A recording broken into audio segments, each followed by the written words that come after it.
me start recording. So we're recording the lecture. There is a camera. Currently it's off, but do be aware that it is there. If you have an issue with that, please let me know. So my name is Andrew. I'm a fourth year PhD student. My research is in water quality. Basically, I investigate nitrates. I use ultraviolet UV lights to degrade nitrates and then investigate the water quality. Lots of water chemistry and kinetics. If you're interested in research, I'd love to talk to you more about that. So how many of you are chemical engineers? Most of you. How many are environmental? Environmental engineering. Any other majors? Okay. How many of you are juniors? Yeah. How many are seniors? Okay. How many of you are transfer students? Okay. How many of you, this is your first quarter on campus at UCR? Quite a few. Well, welcome.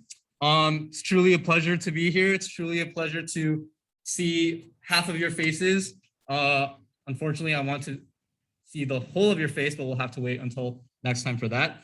Yeah, you know, it's been a long summer. It's been a long year. So truly, it's great to be here in this beautiful new building with a really nice view. So this class can be a lot of fun. I took this class with Dr. Barsanti in 2016. It can be a little bit challenging, a little bit daunting, but it can be a lot of fun as well. How many of you have taken an intro or more CS classes like CS10, C++? Okay. How many of you have never taken any CS courses? So everyone knows at least Hello World. That's great. That's great. So I think you guys will do more than fine. This class has a little bit of coding, a little bit of math, and lots of engineering.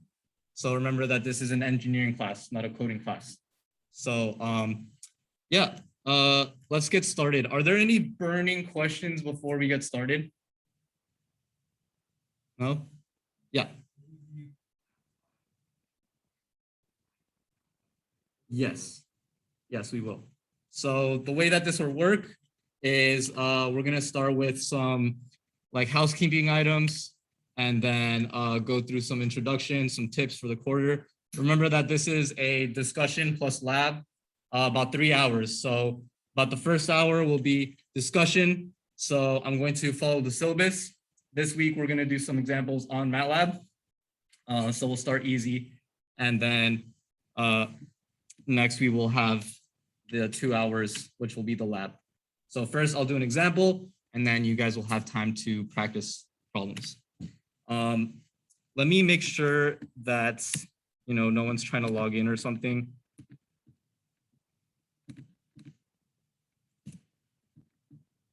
Okay, so regarding attendance, I do apologize for the confusion on my previous posts.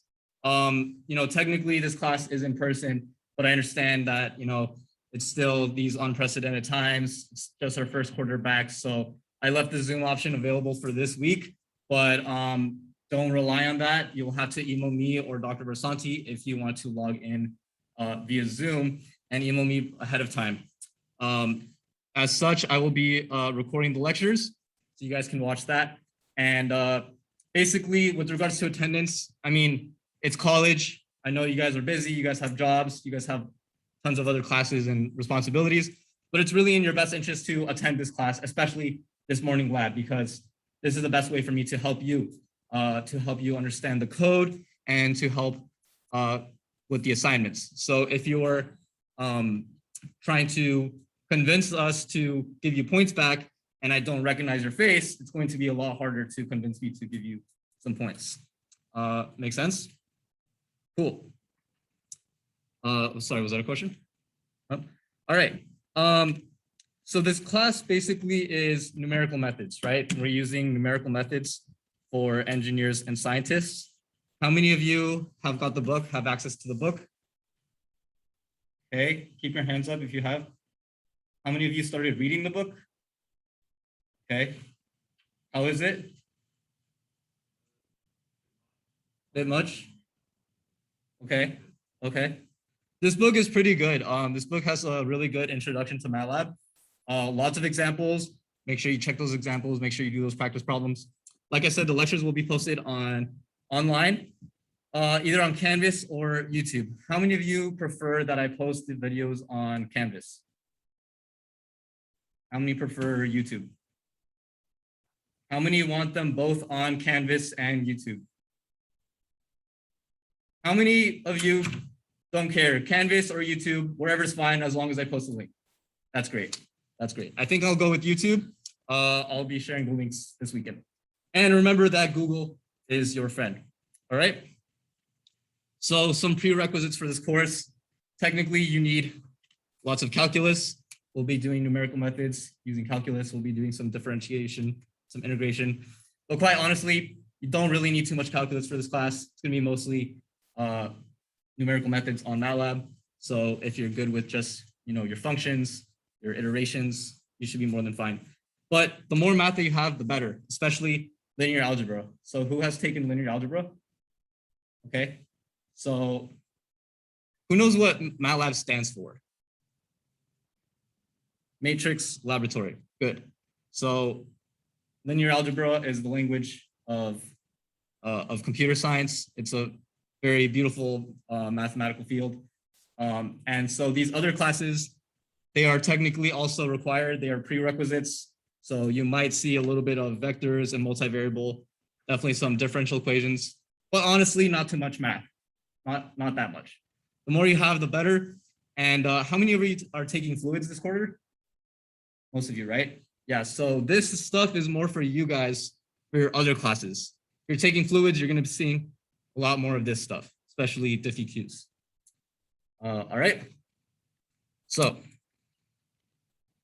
expectations versus reality. I spent lots of time going over your announcements on the discussion board and reviewing your expectations for this class and seeing what you have with regards to experience with programming and mathematics. So you're engineers, right?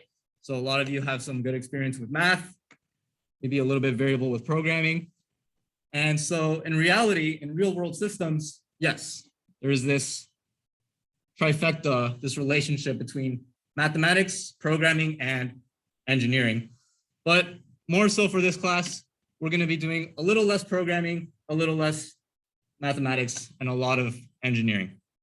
All right. So basically, today we're going to be covering chapter 1, the introduction, and then a little bit of chapter 2, and then the appendix for introductory MATLAB.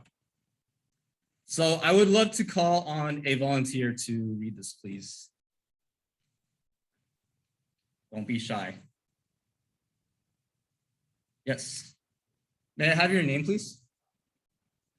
Maxis? Thank you, Maxis. Go ahead.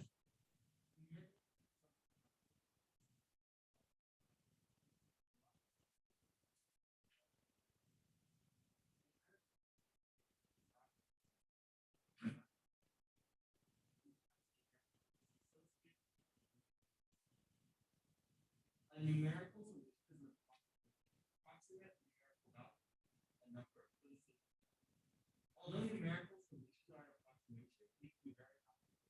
In many numerical methods, they have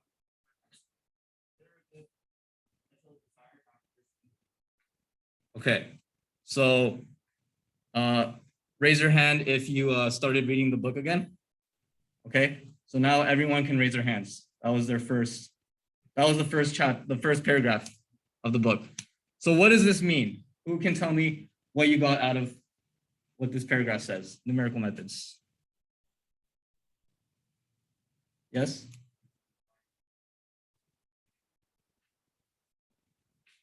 Okay, so who can give me an example of an analytical solution?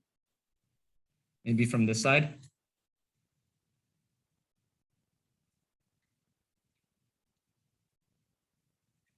Anyone? Yeah? Yeah, so an analytical solution is any equation that you know the exact number. Newton's second law. What is Newton's second law? Yes, this side. Newton's second law. F equals mass times acceleration. Good. So Newton's second law is an example of an analytical equation. You have the variables, mass, acceleration, and force, and you can solve that equation as long as you know all the initial conditions and the boundary conditions, right?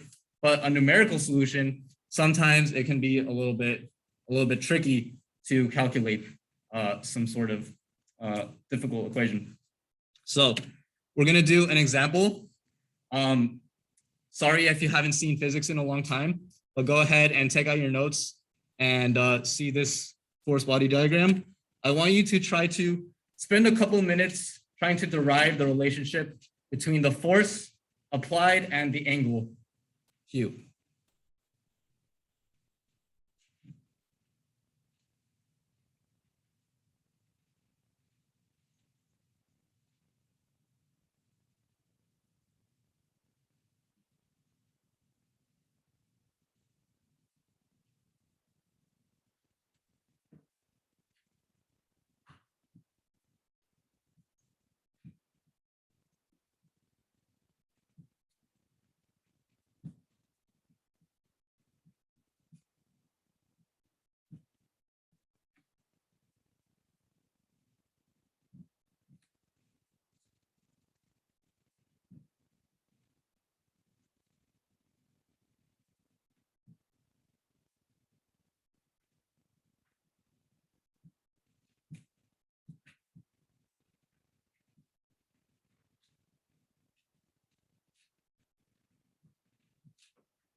So what's the first step?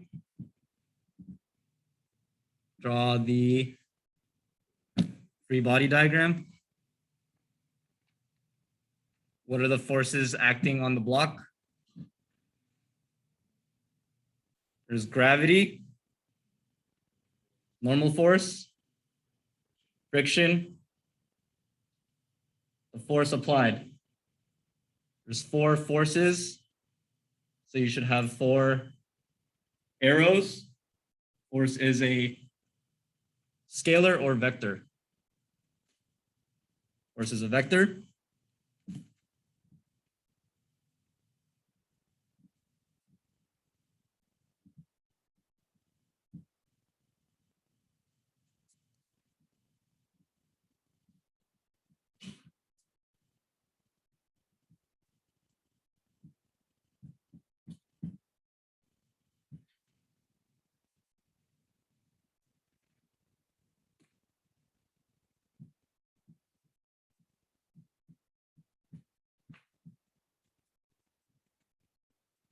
So what's the governing equation we need to use? Who has taken statics?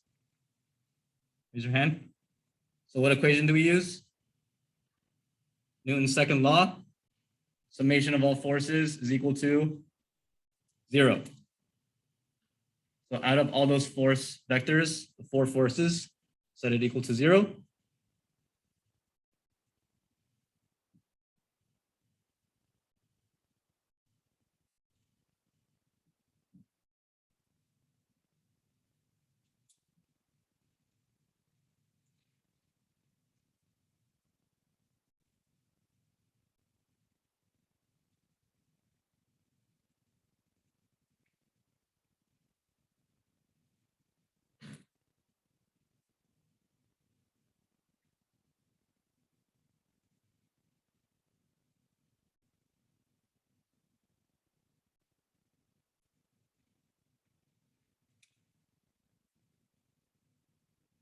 Okay, I'm going to give away the answer now.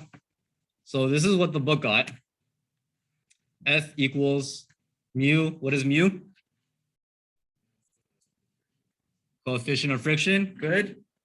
And is mass. What is the value of G? What's the value? What are the units? Good. Divided by cosine theta plus mu sine theta. I actually got something different. So during the discussion, if you finish the lab early, I'd love to actually discuss this. I actually got a different equation. So this is our relationship between the force and angle. So on the left-hand side, we have force. And then on the right-hand side, we have a function of theta. So our function is of theta.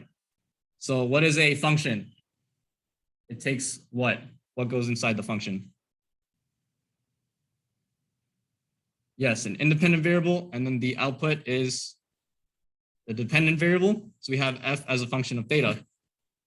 Now, what I want you to do is to determine the angle required for moving the block by solving theta as a function of force. In other words, we have force on the left-hand side and theta on the right-hand side. I want you to try to solve for theta.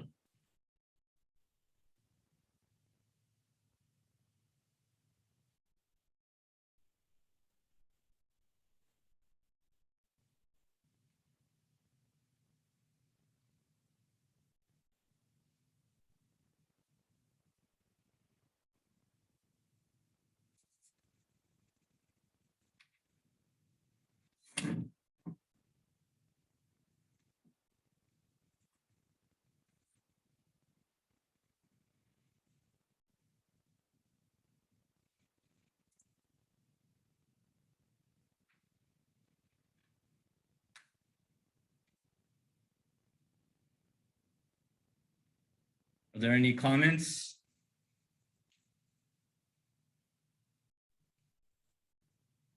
What's your thought process regarding trying to solve for theta?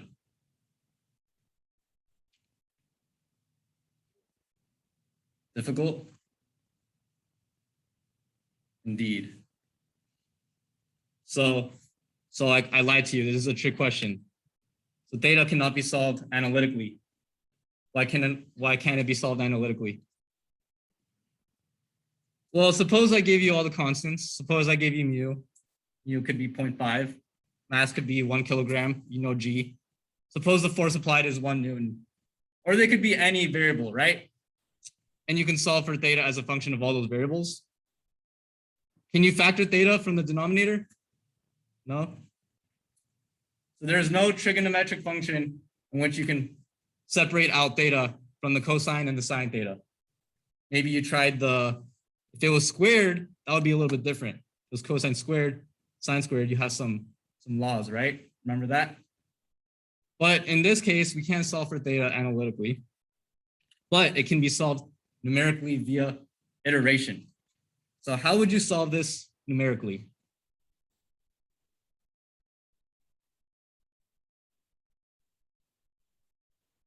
Any ideas?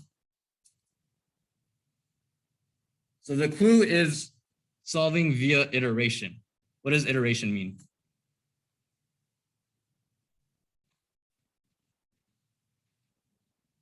Brute forcing it, good. So iteration, remember for loops and while loops. So you can guess a value. You can guess a value for force, plug it into theta, see if that makes sense. And do it again. Check your answer, plug in a value, keep checking. Iteration means guess and check. The first step is guess, the second means check. Iteration means step 1, guess. Step 2, check. Good. Modeling. All models are wrong, but some are useful. All models are wrong, but some are useful. So what is this equation on the top? Ideal gas law, of course. So what are some of the assumptions of the ideal gas law? The gas is ideal. What does it mean? What does it mean for a gas to be ideal?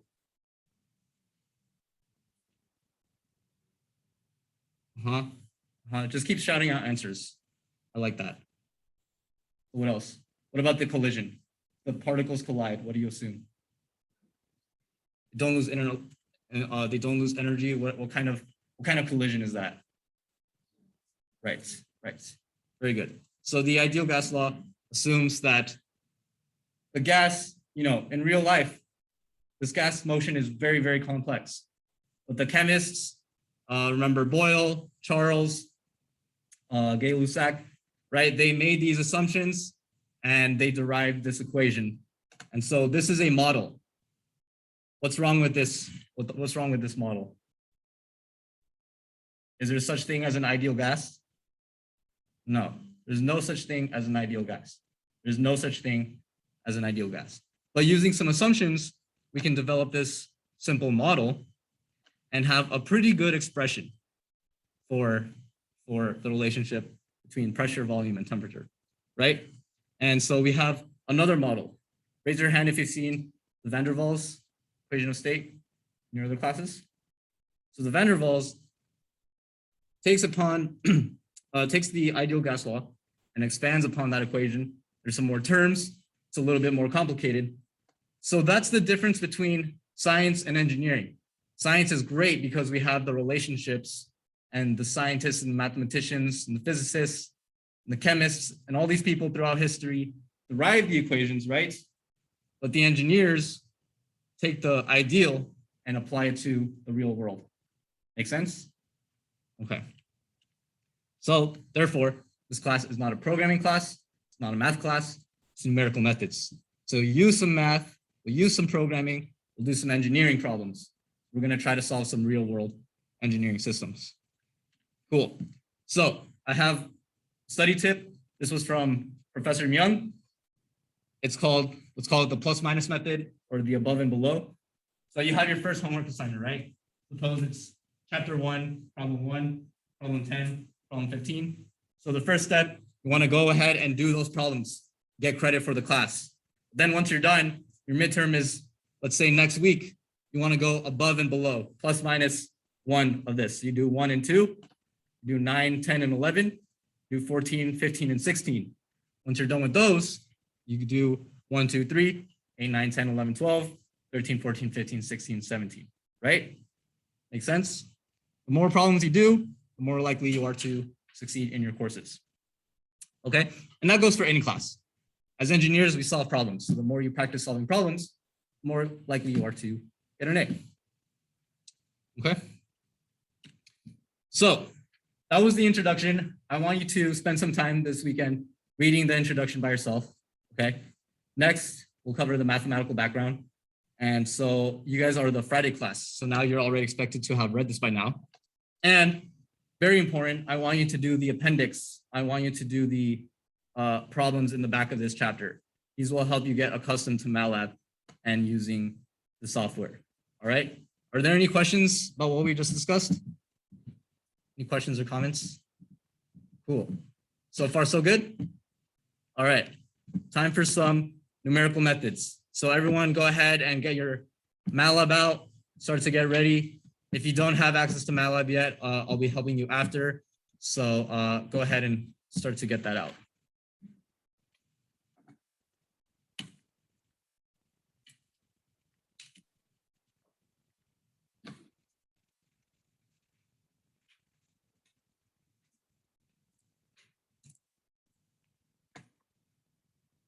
So have you guys used Notion before?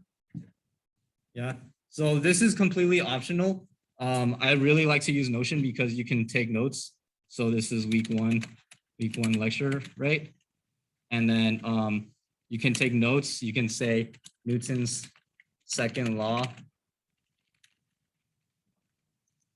You can write equations. And then you can also do code blocks. So you can write Newton's second law, and then you can do hello world. So this will be great for you guys for your note taking, but it will be really helpful for me because if you take notes by hand and you do your homework by hand, it's gonna be a little bit difficult to grade all that code if you write it by hand versus if you do it digitally. You can use Notion, you can use PowerPoint, you can use Google Docs, and it's all totally free. So that's completely optional. I really like it. So we're gonna jump right into MATLAB, and there's a lot to there's a lot to go over. We have the user interface, operations, vector declaration, matrix computation, plotting, anonymous functions, user-defined functions, import Excel data, and remember that Google is your friend. So we're gonna go over a lot today. Try not to get overwhelmed. I promise that if you stick around, it will make sense by the end of this lecture. Okay, so is everyone in MATLAB right now?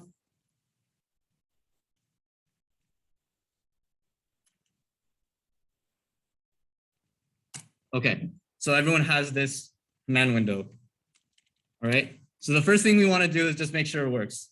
So we're going to display hello world. So the way we do that is going to type display, single quotation, whatever we want to write. Okay, so we're just going to make sure it works, display the output.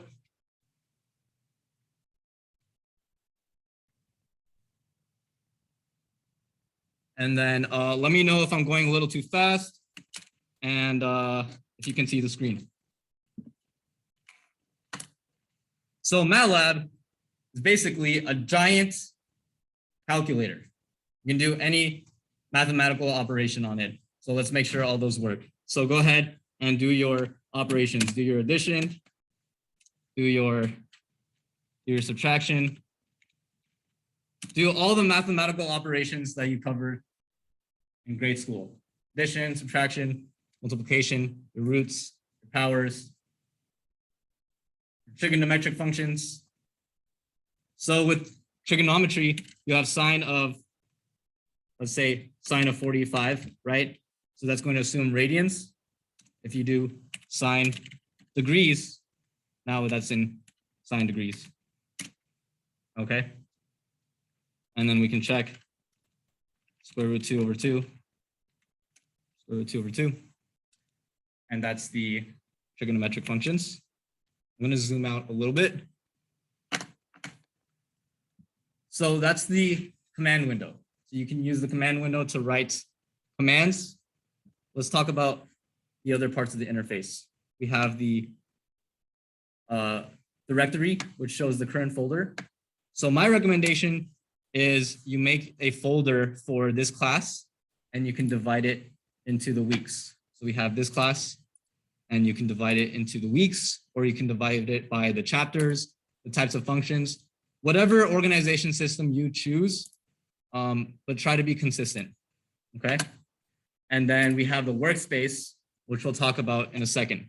So notice how we have here name, ANS, and then the value, that's the most recent value for the answer, and what size it is, and what type of class, okay? So the command window is great, but it can be a little bit finicky. So what we're gonna do is we're gonna type CLC. That's going to clear the command window. Okay, so now it should look something like this. What we're gonna do, now we're in our current folder, right?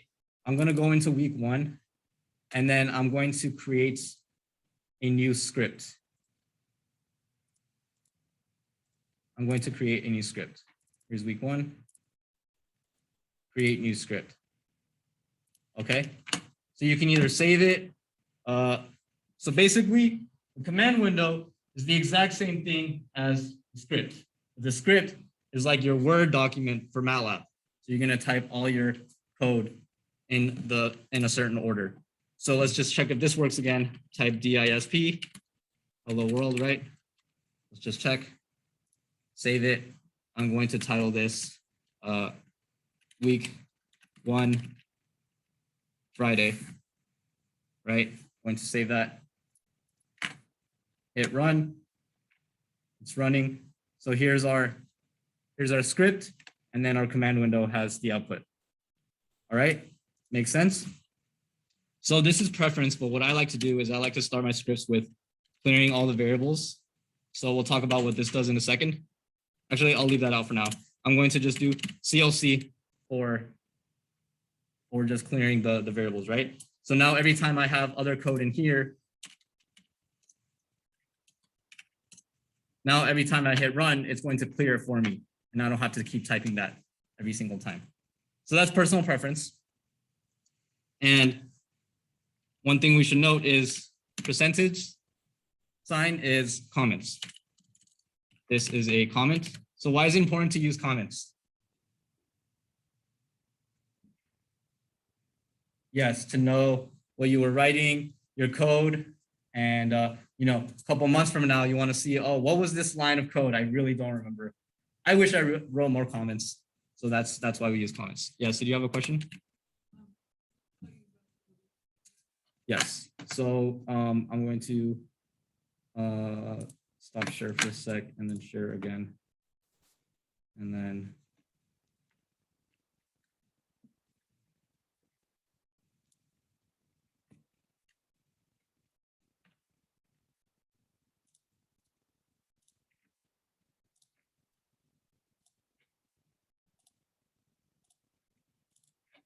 okay.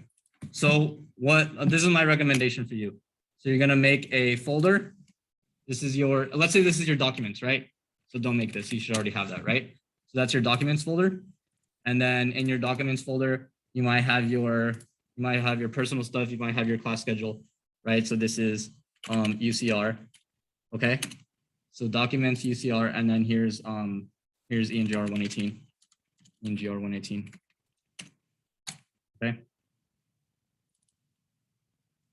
So now in ENGR 118, you're gonna do week 1. And now I'm in this document right now, right? So let's just say, here's my MATLAB script. So the .m file means MATLAB. And then here's the script that this is gonna be your MATLAB script, not a notepad. And then here's your code, hello world, right? World. MATLAB script. So then when you open up MATLAB, now it's going to load in the directory in your documents folder, in your UCR folder, in your week 1 folder. Make sense? So now again, you go into MATLAB, same thing. We're in the current directory. You go into our MATLAB folder. Here's ENGR 118. Here's ENGR 118. Here's my week 1 folder. So now I'm in my week 1 folder. And today's Friday, so that's my code for Friday. I'll leave that open like that. Make sense? Okay. Any more questions before I move on? All right. Yeah. How did I recall the function? The script. Just simply open up the script and that's going to load the file. So by recall, do you mean displaying? You can hit run. The run will, yes. That's the nice thing about MATLAB. You don't have to directly call it in the command. So you hit run and then it'll just run the code. All right. More questions? All right. Another optional thing is you can have like these different sections. So next we're going to talk about, let's talk about variable declaration. So who can tell me what is a variable?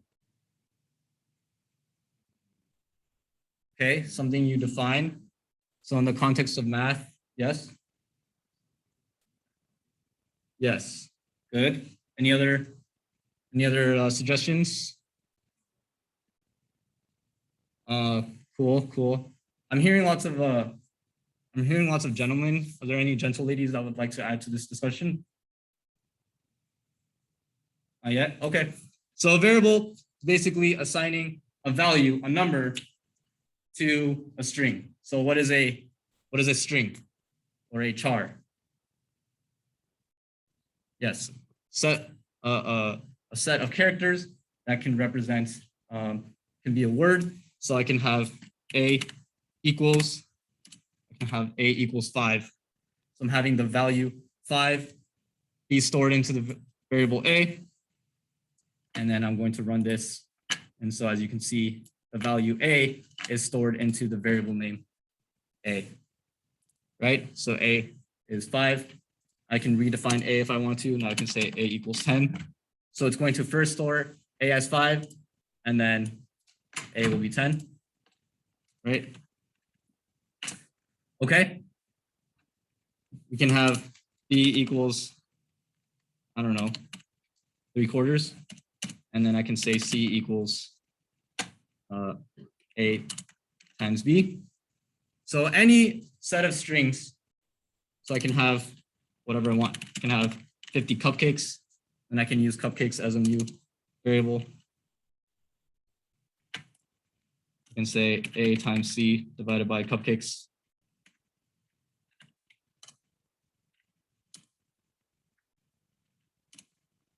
Okay. So notice the size. Notice the size of these. So what does that what does that mean? What does 1 by 1 tell you about the size of these? Okay. So 1 by 1 matrix, good. So what is a 1 by 1 matrix? So it is a matrix, yes. So there's another term for a 1 by 1 matrix. So it's just a single value. So what would you call that? Let's say in physics, an element. It's true, correct. So what's the difference between speed and velocity? One is a scalar, the other one is a vector. So speed is a scalar, velocity is a good. So a 1 by 1 element is it's a scalar. It's a single value. So a single element is a scalar, but a one-dimensional set of scalars in the context of computer science is vectors. So what is a vector? You can tell me what a vector is. Yes? Very good. So vectors have magnitude and direction. So what are some examples of vectors in the context of physics? Talked about some already. Force, velocity. What else? Acceleration. Good. Good. And what about some scalars? What are some examples of scalars? Mass. Yes. In the back. Speed. Very good. Yes. Distance. I like them. I like these answers. Now, in the context of computer science, vectors are set of, a vector is an array. A vector is an array. So what is an array?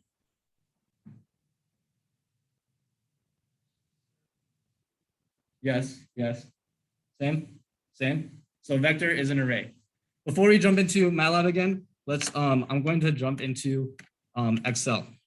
So just pay attention to this. Everyone pay attention. We're just going to use Excel real quick. And so what we have here is this giant matrix. So Excel is a giant matrix, right? We have rows. These are rows. Rows are horizontal. And what are verticals? What are these called? Columns. Very good. Very good. So these are rows and these are columns. So a row vector would be defining 1, 2, 3, 4, 5, right? The column vector would be defining 1, 2, 3, 4, 5. Okay? A matrix is an array of arrays. Make sense? So is this a row or a column vector? Row vector. Is this a row or a column vector? Column. What is this? Matrix. Good. So what is the dimension of this row vector? 1 dimension. What is the dimension of this column vector? 1 dimension.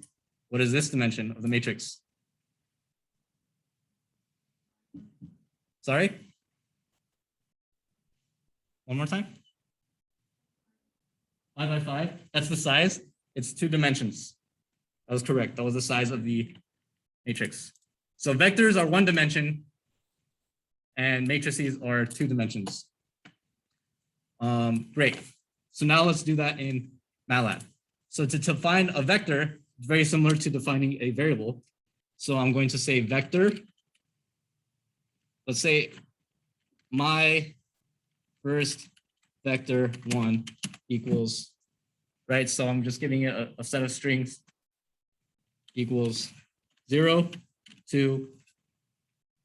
So this is the first element, and the final element is going to be 5.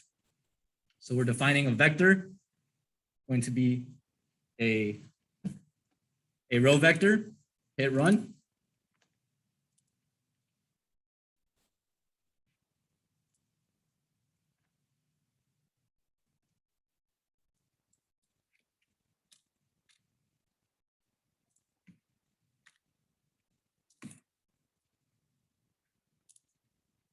Okay, so here's the output.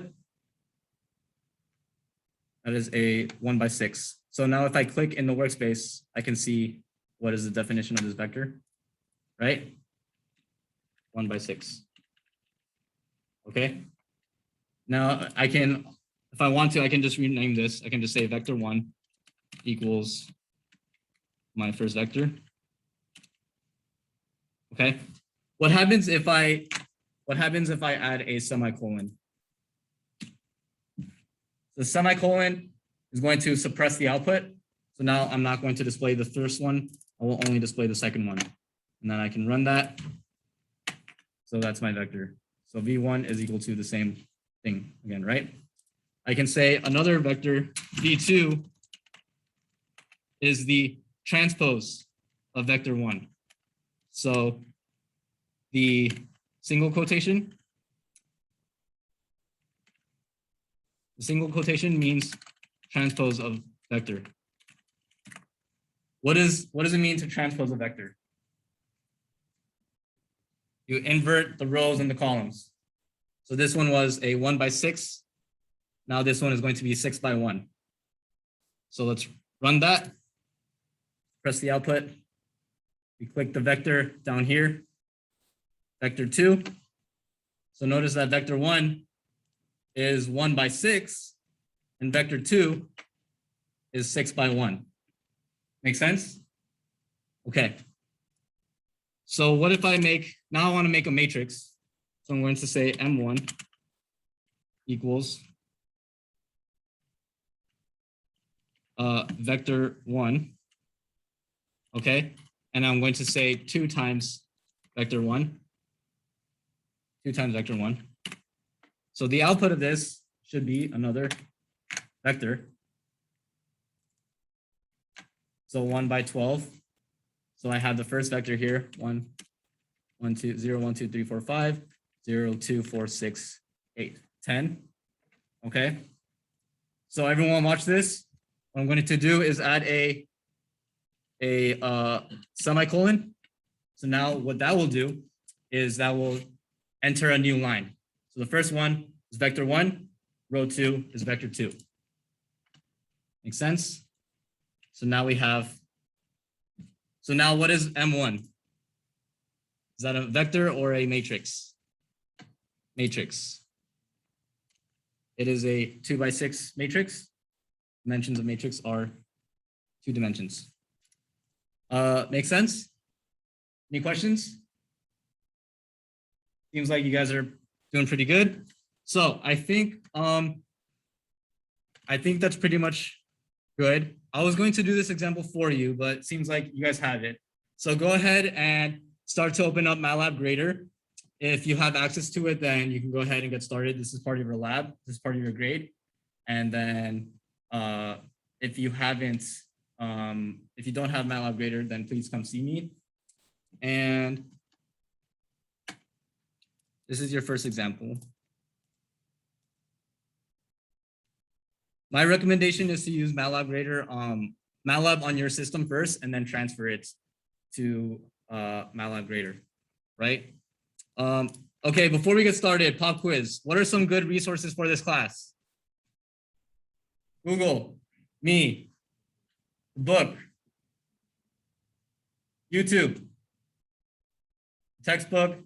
So let's say I wanted to look up the Newton-Raphson method. What would be a good place to look up the Newton-Raphson method? Google. You can check the textbook for all your numerical methods. let's say I wanted to look up, I really don't know how to display a table in MATLAB. Where would I go for that? Google, you can check the documentation. Exactly. Go to MathWorks. Read all the documentation. Here's everything you need. Look, you have machine learning, deep learning, everything you'll ever need for all of MATLAB, right? Okay, go ahead and get started on your assignment. Let me know if you have any questions. So the first assignment is to find the variables. Okay. And then I'll put this value. The second assignment is a little bit trickier. Part A, you want to calculate ideal gas law. Part B, you want to calculate pressure as a function of volume. And then part C, plot pressure as a function of volume using both models on the same plot. All right. Make sense? Okay, go ahead and get started and feel free to discuss amongst yourselves. I'll go ahead and leave the code out for you all.